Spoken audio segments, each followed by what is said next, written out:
ليه شركة أمازون من أحسن الأماكن اللي تشتغل فيها؟ لو بتدور على شغل في أمريكا ومش معاك شهادة كبيرة، أو حتى لو معاك شهادة ومش لاقي طريق واضح، أمازون ممكن تكون نقطة انطلاق تغير حياتك. هقول لك المزايا الحقيقية، وهقول لك كمان عيوب لازم تعرفها قبل ما تبدأ شغل معاهم. أول حاجة لازم تبقى فاهمها، أمازون مش شغل واحد، دي شبكة كبيرة، مخازن، توصيل، خدمة عملاء، مراكز تشغيل ومكاتب تقنية. واللي يهمنا هنا ناس كتير بتدور على فرص سريعة ودخل ثابت من غير تعقيد. مميزات الشغل في أمازون: سهولة الدخول، التوظيف مش معقد، وبتلاقي فرص توظيف متكررة، يعني مش لازم تجربة كبيرة عشان تدخل.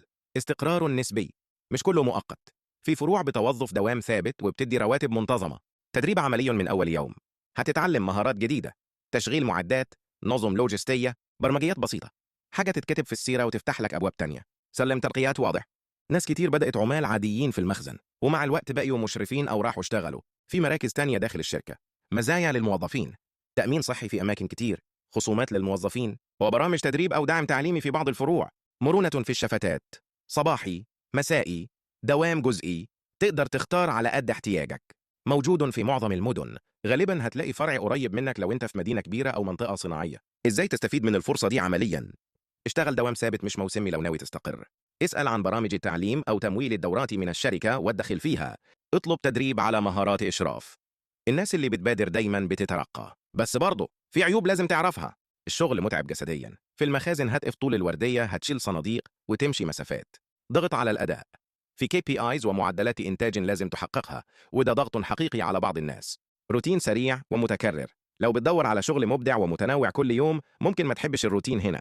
ساعات عمل غريبة، ورديات ليل وعطلات ومواسم، لازم تكون جاهز تغير نظام حياتك لو مطلوب. خطر إصابات وإجراءات سلامة، لو ما تبعتش إجراءات السلامة بتتعرض لمخاطر. اتعلم والبس معدات الحماية. ثقافة رقمية وضغط مؤسسي، في شركات كبيرة الإحصاءات والأرقام بتتحكم في تقييمك، ممكن تحس إنك مجرد رقم في تقرير. شغله للمؤهلين ولغير المؤهلين، الفرق إيه؟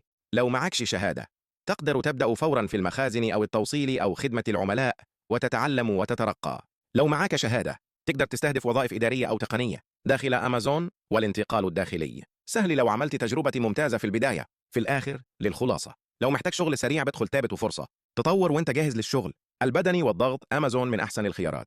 لو مش قادر تتحمل شغل مجهد جسماني أو ضغط مستمر، فكر في بدائل تانية. اكتبوا لنا في التعليقات بتسمعونا منين، ولو في أمريكا انت في أنهي ولاية. شاركنا تجربتك لو اشتغلت هناك.